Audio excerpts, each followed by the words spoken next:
खाद को लेकर प्रदर्शन किसानों का। और आपको बता दें कि इस प्रदर्शन में किसानों के भोपाल कूच के ऐलान के बाद राजधानी की सुरक्षा बढ़ा दी गई है। अब्दुल्लागंज से भोपाल आने वाले रास्ते पर 2 से 3 किलोमीटर तक बैरिकेडिंग की गई है। भोपाल अब्दुल्लागंज रोड पर कई जगह पर पुलिस बल तैनात है और गाड़ियों की जांच के बाद ही राजधानी में एंट्री दी जा रही है। अलग अलग जिलों से किसानों के भोपाल पहुंचने की संभावना को देखते हुए पुलिस प्रशासन पूरी तरह से अलर्ट है।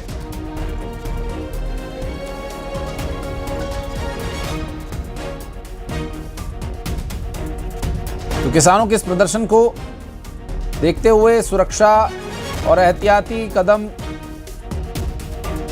जो उठाए गए हैं उस पर भी आपको जानकारी देंगे। फिलहाल आपको बता दें कि मूंग खरीदी की मांग को लेकर प्रदर्शन जारी है।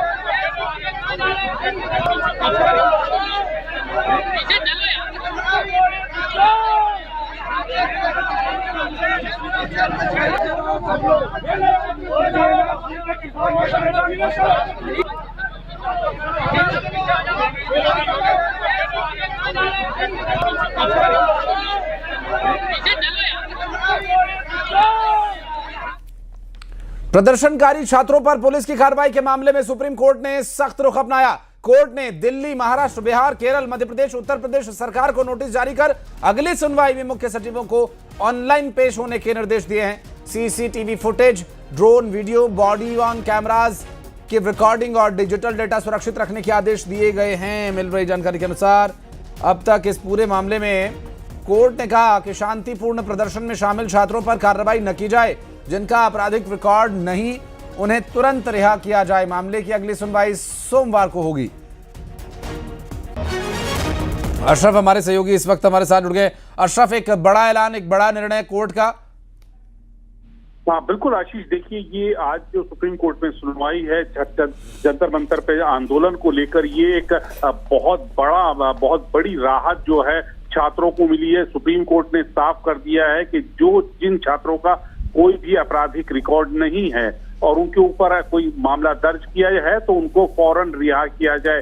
किसी भी इस छात्र को हिरासत में नहीं लिया जाए, पकड़ा नहीं जाए, गिरफ्तार नहीं किया, सभी को छोड़ने के आदेश दिए हैं।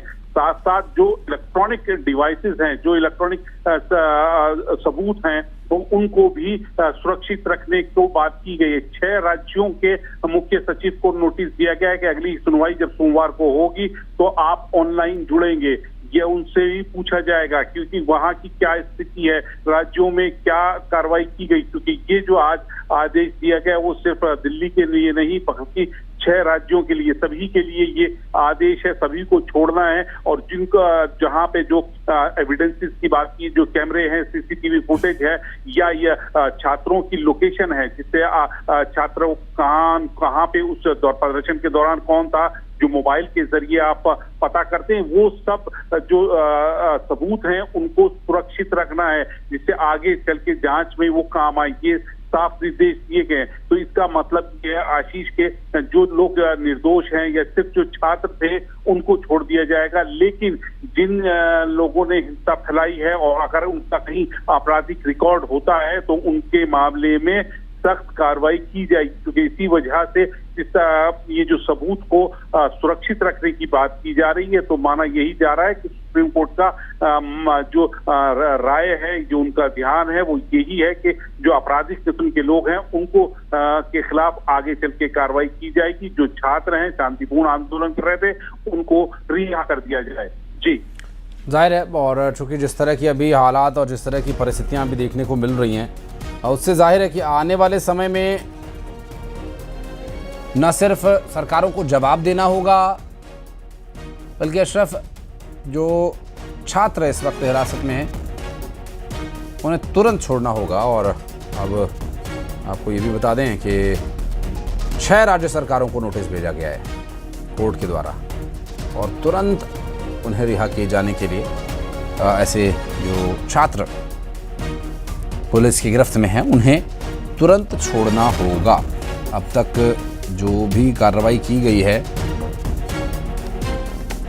उसमें जितने भी छात्रों को हिरासत में लिया सभी को छोड़ना होगा। भोपाल में मोहन कैबिनेट की एक बड़ी बैठक हुई जिसमें कई अहम फैसले लिए गए। और मुख्यमंत्री डॉक्टर मोहन यादव की अध्यक्षता में हुई इस बैठक की यदि बात करें तो प्रदेश के विकास, निवेश, खेल, न्याय, व्यवस्था और जन कल्याण से जुड़े कई बड़े निर्णय लिए गए हैं। कैबिनेट ने प्रदेश को मिले 7,000 करोड़ के निवेश प्रस्तावों, भोपाल में होने वाले महिला एशिया कप हॉकी, नए फास्ट ट्रैक कोर्ट, जन विश्वास अभियान और कई विभागों की योजनाओं को मंजूरी दी है। इसके साथ ही नए मुख्य सचिव अशोक बरड़वाल का स्वागत किया गया।